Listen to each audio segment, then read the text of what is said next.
In the quiet town of Carrollton, Georgia, nestled among the rolling hills and whispering winds, resided a woman named Cindy Sauer.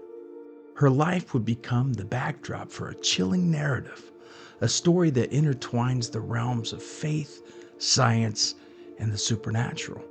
It is a tale that forces us to confront the age-old questions of good and evil, sanity and madness, and the very nature of our reality. What happens when the line between the physical and the spiritual blurs? And how far will humanity go to reclaim its lost souls? Over my years of paranormal dealings, from growing up in a haunted home to witnessing exorcisms as a small child, I believe in the dark ones, or what we commonly call, or how they refer to themselves, as demons. I'm going to play a prayer for you guys, and we'll see what happens. Maybe you guys will enjoy it.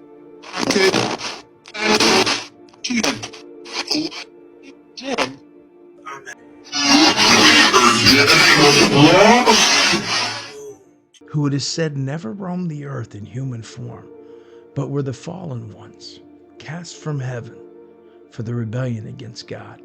We can make no mistake when dealing with this topic. These beings exist, and they will and can affect our world and manifest in a variety of ways. These are not weak entities, but rather intelligent and dangerous shadows of what existed in the beginning. During the time before light, when the earth was void, and they roamed the darkness with full strength and force.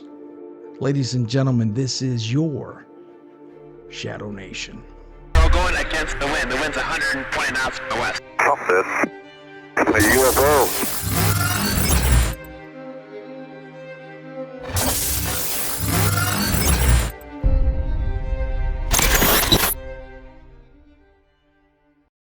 Before I start this episode, Cindy and I spoke, and she wanted to give an exclusive, never-before portion of her story. With Cindy's permission, she said before I begin, she wanted to tell everyone that the demons didn't just appear with her, but with her late husband, who suffered from alcoholism for many years. As Cindy worked to help him fight it, one night she seen the real face of evil. It came to her. Cindy's first contact with the demons was first encountered through her late husband. She witnessed in him the horrifying beings that, as you will hear later, came for Cindy. So now we know the whole story of what Cindy suffered through. So now let's go into the attack that the Dark Ones brought to Cindy. It all began in the summer of 2015 when Cindy, a 32-year-old mother of two, started experiencing peculiar and distressing symptoms. At first, they were subtle: erratic mood swings, inexplicable fatigue, and a sense of foreboding that loomed over her like a dark cloud. Friends and family dismissed her behavior as stress attributed to the pressures of work and parenting. However, as the weeks turned into months, the signs intensified. Cindy began to hear whispers in the silence of the night, hushed tones that seemed to echo her deepest fears. She reported feeling an unseen presence in her home, dark and oppressive. On several occasions, she would wake up in the middle of the night, paralyzed and unable to scream, as if being held down by an unseen force. The once vibrant woman became a shadow of herself, grappling with visions and nightmares that left her in a state of constant dread. As Cindy's condition deteriorated, the Sauer family sought help from various sources. Initially, they turned to medical science. Psychiatrists diagnosed her with anxiety and depression, prescribing medication that offered little relief.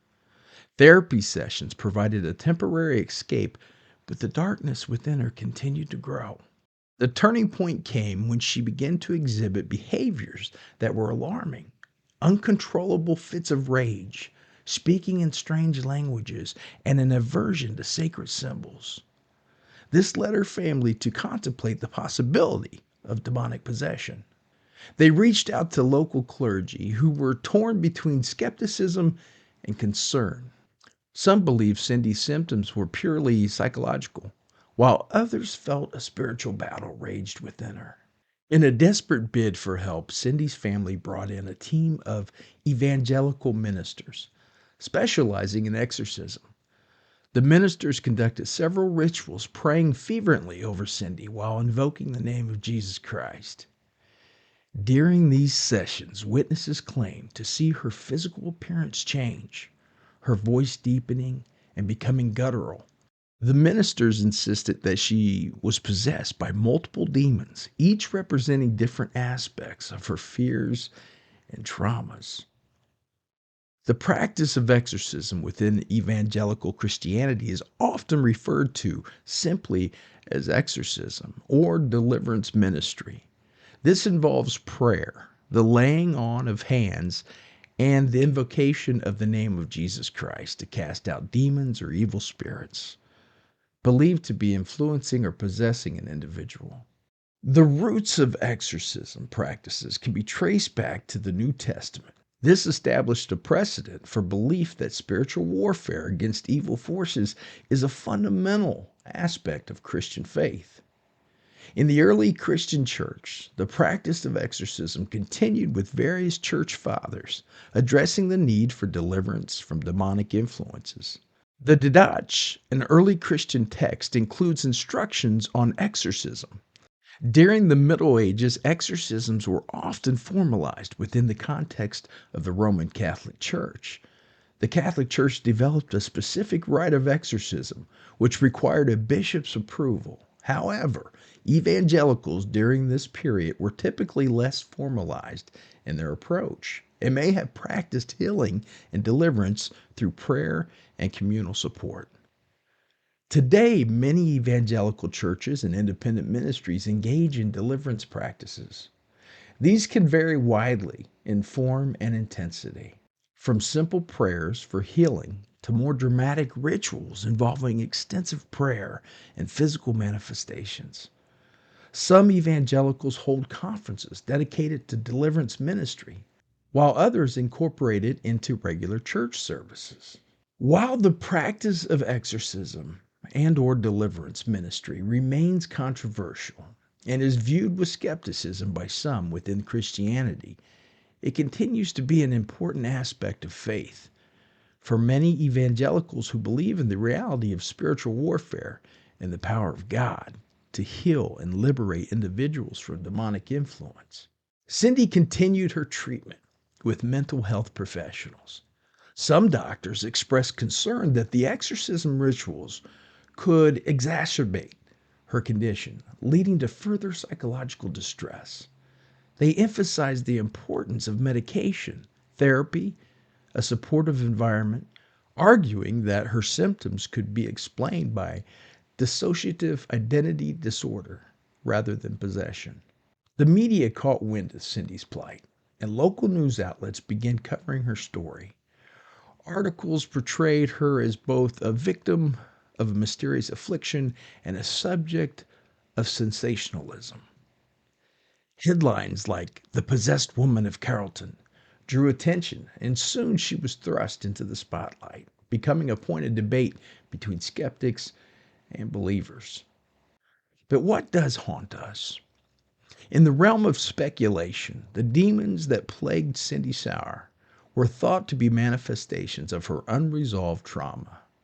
Some suggest that they were the physical embodiment of her fears: fear of failure, fear of abandonment, and fear of the unknown.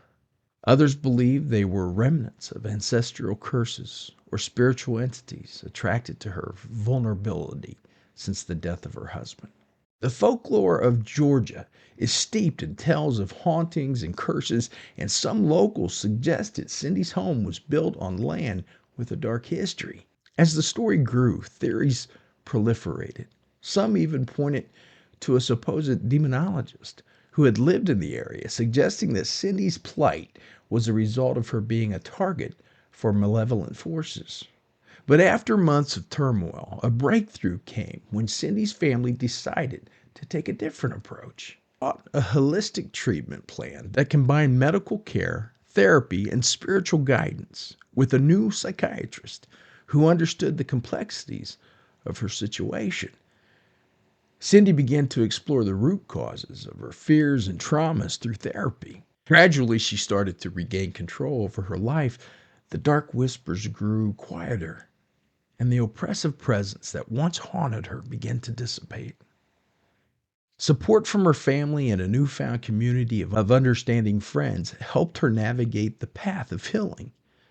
The combination of medication, therapeutic techniques, and a supportive environment allowed her to confront her demons, both literal and metaphorical. Today, Cindy Sauer is a changed woman. While she still grapples with the echoes of her past, she stands as a testament to the resilience and the power of self-discovery. The demons that once tormented her have grown silent, replaced by a sense of purpose and understanding, an understanding of the human condition that transcends the spiritual and the psychological. Cindy has become an advocate for mental health awareness, sharing her story to encourage others who may be suffering in silence. She acknowledges the complexity of her experience, recognizing that while the supernatural may not have been the root cause of her struggles, the journey through darkness led her to a deeper understanding of herself. Now, before the show, Cindy asked me to tell you, the listeners, I'd like people to know this is real and nobody is safe. Rather, priests or worshipers of evil. Once a demon knows you, they all do. You become a beacon. Don't seek it out because you might just find it.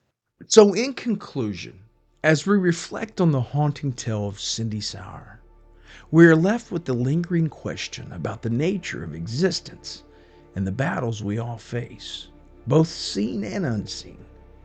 In our modern world, where science and spirituality often clash, the story serves as a reminder of the profound mysteries that lie at the intersection of faith and reason. While Cindy's demons may have been silenced, at least for now, the shadows of her past linger, reminding us that the human experience is fraught with darkness and light. It challenges us to confront our fears, seek understanding, and nurture compassion for those who walk the line between sanity and madness, reality and supernatural. But in the end, those of us who believe in the unseen, we know the battle for the human soul is powerful and it's constant.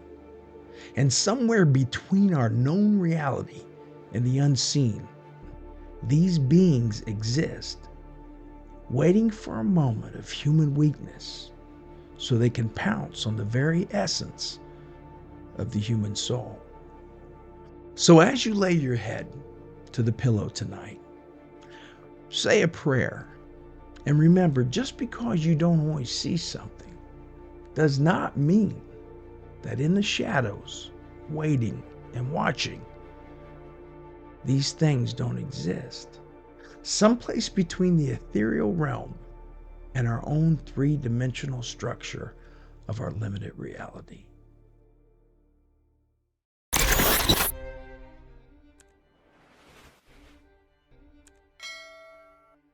Hey everybody, thanks for joining me again tonight on another great episode of your Shadow Nation podcast. If you like this show or any other shows for over the last 17 years, make sure to go to the website at shadownation.com to check it out. And if you go to YouTube, that's at Shadow Nation Podcast, at Shadow Nation Podcast, for 17 years of mind-bending, mind-exploding paranormal content, guys. And if you want to follow me anywhere on social media, Facebook, X, Instagram, just look up Shadow Nation Podcast and I will be there. So, from the haunted back roads of America, this has been another exclusive Shadow Nation interview. Don't go changing America. You know I won't, because I love you. Good night, everybody.